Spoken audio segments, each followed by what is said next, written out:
Dilations example number 3. In this example, we are only given the graph to start out with. So let's go from our graph right over to the table and start filling in some points. So let's see, we have our pre-image A, B, C, D. So A is located at, it looks like -1, 1.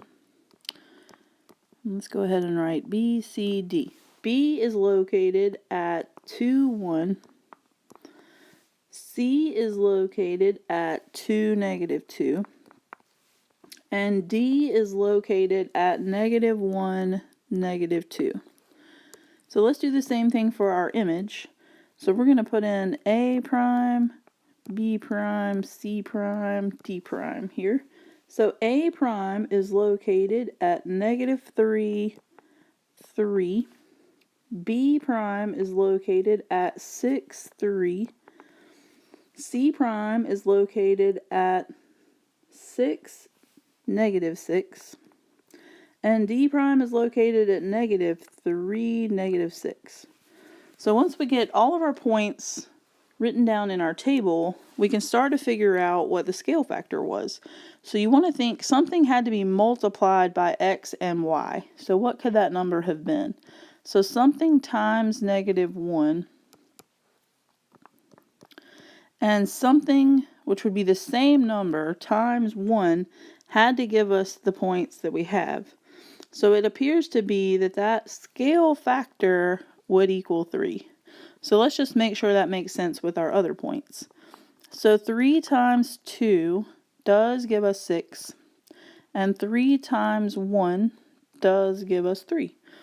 And then 3 times 2 is 6, and 3 times -2 is -6, so all that looks good. 3 times -1 does give us -3, and 3 times -2 does give us -6.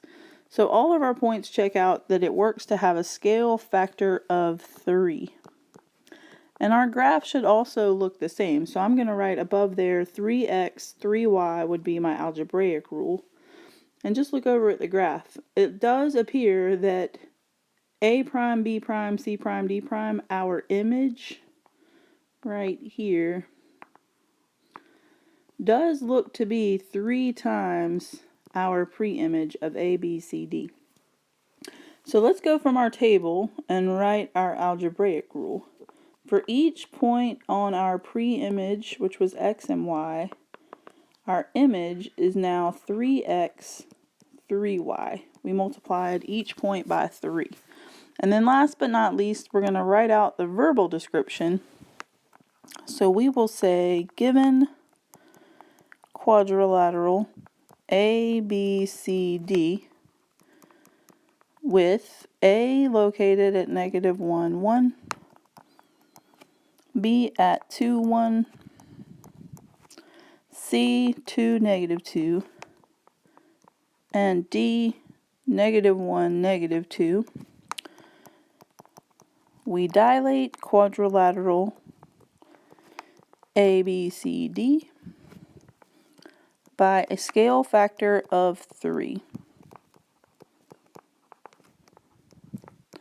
All right, so that's it for our example 3 for dilations.